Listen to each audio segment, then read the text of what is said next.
ওম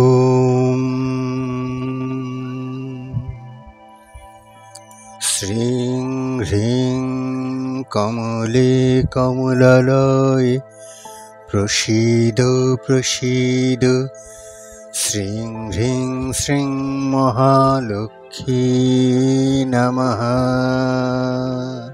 জ্যোতিষশাস্ত্র অনুসারে বৃহস্পতিবারে হলুদের টোটকা বেশ কার্যকরী। বৃহস্পতিবারে হলুদের টোটকা দিয়ে আর্থিক পরিস্থিতি মজবুত করা সম্ভব। জেনে নিন হলুদের এই কার্যকরী টোটকাগুলো। চ্যানেলটি সাবস্ক্রাইব করে সবাই পাশে থাকবেন এবং ভিডিওগুলো শেয়ার করবেন। হিন্দু ধর্মে হলুদকে অত্যন্ত শুভ বলে মনে করা হয়। হলুদ ছাড়া কোনো শুভ কাজ সম্পূর্ণ হয় না। জ্যোতিষের পাশাপাশি আয়ুর্বেদেও হলুদের অবাক করা গুণাগুণের কথা বলা হয়েছে। জ্যোতিষশাস্ত্রে হলুদের কয়েকটি টোটকার কথা উল্লেখ আছে। এগুলো মেনে চললে হলুদের সুপ্রভাবে পজিটিভ এনার্জি বাড়বে এবং আর্থিক পরিস্থিতি মজবুত হবে। জেনে নিন হলুদের এই টোটকাগুলি সম্পর্কে। ধর্মীয় বিশ্বাস অনুযায়ী হলুদ শ্রী বিষ্ণুর অত্যন্ত প্রিয়। আবার বৃহস্পতিবার দিনটির অধিপতি হলেন বিষ্ণুদেব। তাই বৃহস্পতিবারে হলুদের টোটকা ভাগ্য ফেরাতে বিশেষভাবে কার্যকরী বলে মনে করা হয়।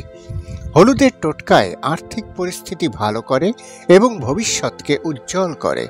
আবার বৃহস্পতিবারে হলুদের টোটকায় কোষ্ঠীতে শক্তিশালী হয় বৃহস্পতির অবস্থানও।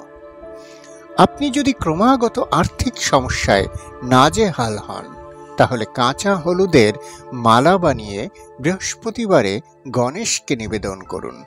এর ফলে আপনার সব কাজের পথে বাধা কেটে যাবে। কয়েকটি কাঁচা হলুদের টুকরো একটি লাল কাপড়ে বেঁধে বৃহস্পতিবার আলমারির লকারে রেখে দিন। এর ফলে অর্থ লাভ হবে আপনার।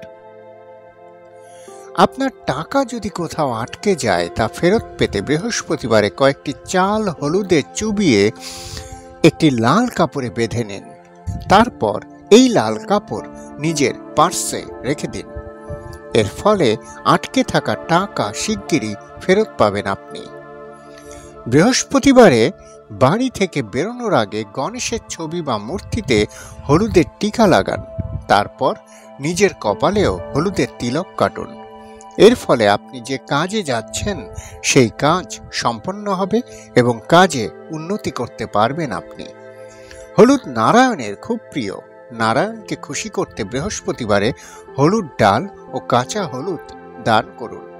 এর ফলে লক্ষ্মী ও নারায়ণের আশীর্বাদে আপনার জীবনের সব সমস্যা কেটে যাবে। বৃহস্পতিবারে কাঁচা হলুদের টুকরো দিয়ে মালা তৈরি করে গলায় পরুন। এই মালা গলায় পরার আগে এর উপরে গঙ্গা জল ছিটিয়ে নিন এবং শ্রী বিষ্ণুর পায়ের কাছে কিছুক্ষণ রেখে দিন। এইভাবে মালাটি শুদ্ধ করে তারপর তা নিজের গলায় পরুন। এর ফলে আপনার জীবনের সব সংকট কেটে যাবে। শুধু দর্শক মণ্ডলী, ভিডিওটি ভালো লাগলে লাইক, কমেন্ট এবং শেয়ার করবেন। চ্যানেলটি সাবস্ক্রাইব করে পাশে থাকবেন। সামনে আবার দেখা হবে নতুন কোনো ভিডিও নিয়ে। সেই পর্যন্ত পাশে থাকুন, সাপোর্ট করুন। প্রণাম সবাইকে।